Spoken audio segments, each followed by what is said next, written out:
Assalomu alaykum, qadrli va qaddi baland azizlarim. Men Beknazarov Mehrobshoh, Dehqonobod tumani 5-son bolalar musiqa va san'at maktabining oliy ma'lumotli o'qituvchisiman. Bugun 15-aprel respublikamiz miqyosida madaniyat va san'at xodimlari kuni ko'tarinki ruhda nishonlanmoqda. Ushbu fursatdan foydalanib, barcha ustozlarimiz, murabbiylarimizni bugungi kasb bayrami bilan chin qalbimdan muborakbod etaman. Madaniyat va san'at nima?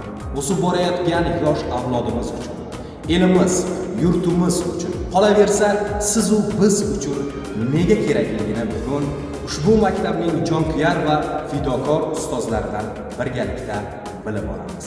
Qani ketdik.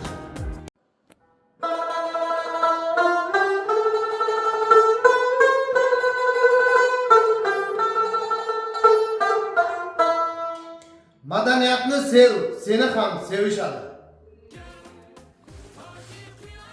Madaniyat inson odobidir.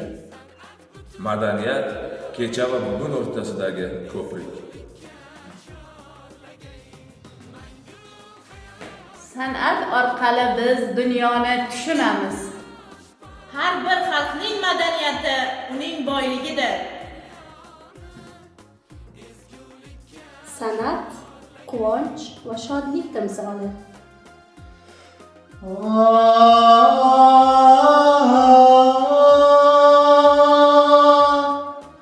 San'atsiz hayot, rangsiz osmon.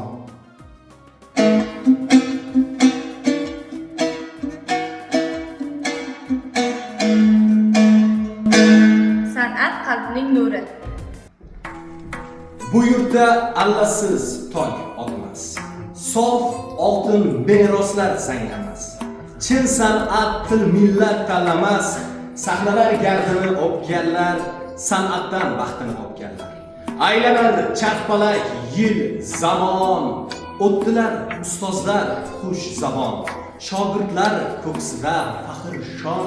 Guvoh bo'l tabarruk maskanlar, sahnadan baxtini topganlar. Bayramingiz Muborak bo'lsin.